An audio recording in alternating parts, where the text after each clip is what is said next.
Let's take a look at this lovely headline. Here's a company in China that have developed humanoid robots for the general public to be able to buy. These robots are going to be actually telling you what you want to hear, when you want to hear it, and never give you a challenge for you in your entire life. The people who buy these robots will not want to hear a negative thing. They're buying an echo chamber. They don't want anybody who's going to challenge them or ask them to grow. If you've got a robot that just agrees with you no matter what you do, then you're never going to have anybody in your life that's going to challenge you, push you, expect more of you, want you to grow as a person. That is a very dangerous thing. But I see the people who want to buy these things as weak. And they're weak because they don't want that challenge. Now, if you're in leadership, you need challenge. You need someone to come in every day and push you to make you grow. Because without that, everything you do remains meaningless. Without meaning, your goals don't have any purpose. And if you're doing something in life that has no meaning, become dull, you become bored.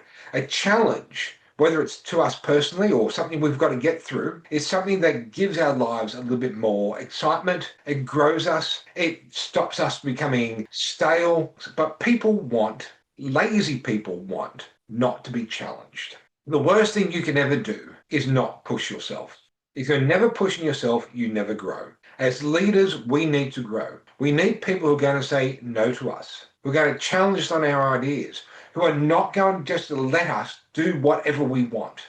A leader that doesn't have that, they have hissy fits. I've seen people in leadership have meltdowns because people aren't actually doing what they just want them to do. That's not leadership. That's bad management. The other main problem is when our goals are meaningless, when the work's meaningless, we become tired, we become stale, and we don't want to do anything.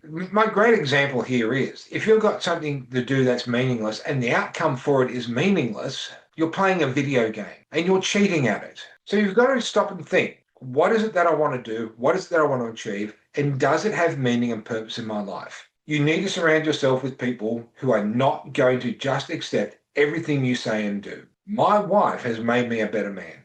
She challenges me on things that makes me have to think. I don't just get my own way. That's selfish. It's also raised my work ethic because I'm prepared to do more so that she has a better life. You also need events in your life that are going to challenge you and push you. I've been through many. I didn't like going through them, but who I became on the other side was a far better person than who I was when I started. Now, don't get me wrong, I'm happy to have a robot in my life, as long as it can do the dull, meaningless things that I don't want to do. Take out the rubbish, mow the lawn, binge watch the Kardashians. I don't care.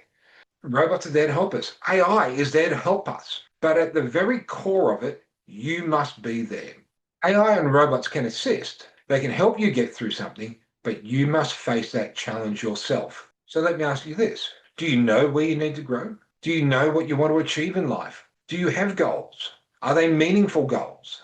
Once you know what matters to you, then you can set your goals. And once you have goals that mean something to you, then the work for those goals becomes a lot easier.